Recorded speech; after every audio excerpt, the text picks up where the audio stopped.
Dibantu subscribe ya teman. Legabitran, apa itu? Adalah sebuah istilah kata yang kami gunakan dalam rangka menghindari terjadinya blokir tayang dari YouTube, karena beberapa kali kami menggunakan kata-kata yang sering dan erat kaitannya dengan aktivitas ranjang bergoyang oleh sepasang manusia selalu terblokir tak dapat tayang, padahal kandungan dari pembahasannya sangat jauh bahkan tidak menyentuh sama sekali tentang pornografi. Semoga dengan penjelasan berikut ini, Anda dapat langsung menangkap apa yang kami maksudkan dari pengertian legabitran itu.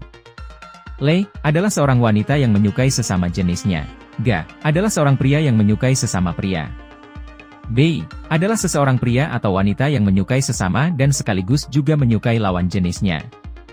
Tran adalah seorang pria yang merubah kodrat jati dirinya menjadi wanita. Larangan perjanjian lama terhadap perzinahan semakin diintensifikasikan atau diperdalam oleh pengajaran Yesus yang baru, bahwa bukan hanya sebuah aksi hubungan terlarang atau perzinahan lahiriah yang dilarang Yesus, tetapi justru pikiran tentang perzinahan itu sendiri. Tetapi aku berkata kepadamu, setiap orang yang memandang perempuan serta menginginkannya, sudah berzinah dengan dia di dalam hatinya, ada di dalam Matius pasal 5 ayat 28. Di sini Yesus sedang mengidentifikasi suatu aksi dari kehendak manusia yang memimpin kita ke arah pelanggaran terhadap kehendak Allah. Dan sorga itu sendiri, apa itu? Alkitab sendiri tidak banyak berbicara tentang keadaan sorga dan kehidupan manusia di sorga secara mendetail dan jelas. Namun, dari ayat-ayat yang tersebar dalam Perjanjian Lama dan Perjanjian Baru menjelaskan bahwa sorga sebagai suatu tempat dan keadaan. Sorga adalah tempat kediaman Allah Tritunggal, malaikat dan orang percaya. Sorga juga merupakan suatu keadaan yang penuh damai sejahtera yang dapat dinikmati oleh orang percaya sekarang di dunia. Kerajaan sorga itu telah hadir ke dunia seiring kedatangan Kristus di dunia dan kuasanya yang melahirbarukan orang berdosa menjadi warga kerajaan Allah. Karena itu ketika seseorang dilahirbarukan oleh Roh Kudus, ia langsung dapat menikmati keindahan dan damai sejahtera sorgawi.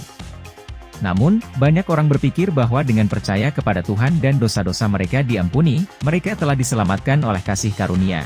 Mereka berpikir bahwa dengan bekerja keras untuk Tuhan, dengan berkorban dan mengorbankan diri mereka sendiri, bahwa meskipun mereka belum terlepas dari ikatan dosa, ketika Tuhan datang mereka akan diangkat ke dalam kerajaan surga. Namun benarkah demikian adanya?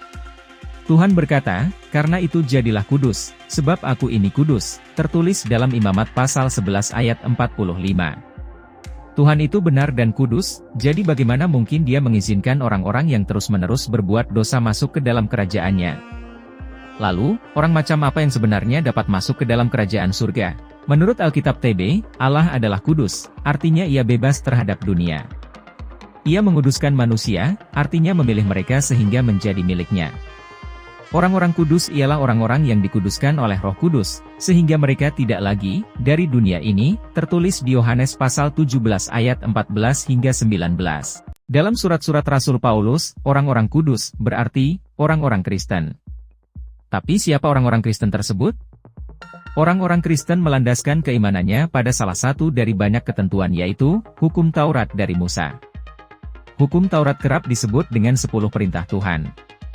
Dan salah satu dari ke-10 perintah Tuhan tersebut adalah pasal ke-7 yang berbunyi, jangan berzinah, juga tertulis di dalam Keluaran pasal 20 ayat 14. Perbuatan tentang zina ini ditujukan kepada seluruh umat manusia. Terutama kepada mereka yang berpacaran dan memiliki keluarga. Hormatilah pasanganmu. Dengan demikian, kamu juga telah menghormati Tuhan. Karena pasanganmu itu adalah anak Tuhan yang mulia. Selain sisi hukum, perintah ini juga mengajarkan kita untuk menjaga kekudusan yang diberikan Tuhan kepada setiap umatnya. Selain itu, karena pada dasarnya tubuh kita adalah bait Allah dan wajib dijaga sebaik mungkin. Hal yang bisa kita lakukan adalah untuk menjauhi diri kita dari perbuatan cabul terutama belum terikat dalam hubungan suami istri. Jangan berzinah dengan orang lain ketika kamu sudah berkeluarga. Kamu wajib menghormati pasanganmu dan setialah seperti janji pernikahan yang diucapkan di hadapan Tuhan. Istilah legabitran ini atau yang lebih umum dikenal sebagai LGBT, digunakan semenjak tahun 1990-an dalam menggantikan frasa, komunitas ga, karena istilah ini lebih mewakili kelompok-kelompok yang telah disebutkan. Pada awalnya, legabitran dikategorikan sebagai salah satu jenis gangguan mental. Namun, pada tahun 1975, American Psychological Association memutuskan bahwa legabitran bukanlah sebuah gangguan mental, melainkan sebuah orientasi seksual. Orientasi dan identitas seksual seseorang ini dianggap sebagai sebuah aspek yang normal dalam seksualitas manusia. Sehingga, saat ini legabitran tidak lagi disebut sebagai bentuk dari gangguan mental. Sebagaimana dalam kodrat manusia yang diciptakan Tuhan, terdapat dua jenis kelamin, pria dan wanita. Jenis kelamin ini adalah menjadi elemen identitas pembeda dari kedua jenis manusia tersebut. Hingga manusia pertama itu belum jatuh pertama kalinya ke dalam dosa, elemen identitas ini masih berstatus kudus. Dia menjadi tidak kudus ketika terjadi penyimpangan mereka dari norma-norma kehidupannya yang telah ditetapkan Tuhan sebelumnya. Maka ketika seorang putri Kristen bertanya, apakah seorang legabitran memiliki peluang menjadi penghuni sorga? Sepanjang legabitran itu berada dalam lingkaran identitas lahir, tidak disalahgunakan atau melakukan penyimpangan dari ketentuan agama yang dianutnya, maka legabitran memiliki peluang yang sama dengan golongan manusia lainnya. Imamat 18 ayat 22 mencatat, janganlah engkau tidur dengan laki-laki secara orang bersetubuh dengan perempuan, karena itu suatu kekejian. Sangat jelas bahwa Tuhan melarang persetubuhan laki-laki dengan laki-laki, demikian juga sebaliknya. Atas larangan ini, Tuhan juga tegas memberi penghukumannya seperti yang tertulis pada Imamat 20 ayat 13 yang berbunyi, bila seorang laki-laki tidur dengan laki-laki secara orang bersetubuh dengan perempuan, jadi keduanya melakukan suatu kekejian, pastilah mereka dihukum mati dan darah mereka tertimpa kepada mereka sendiri.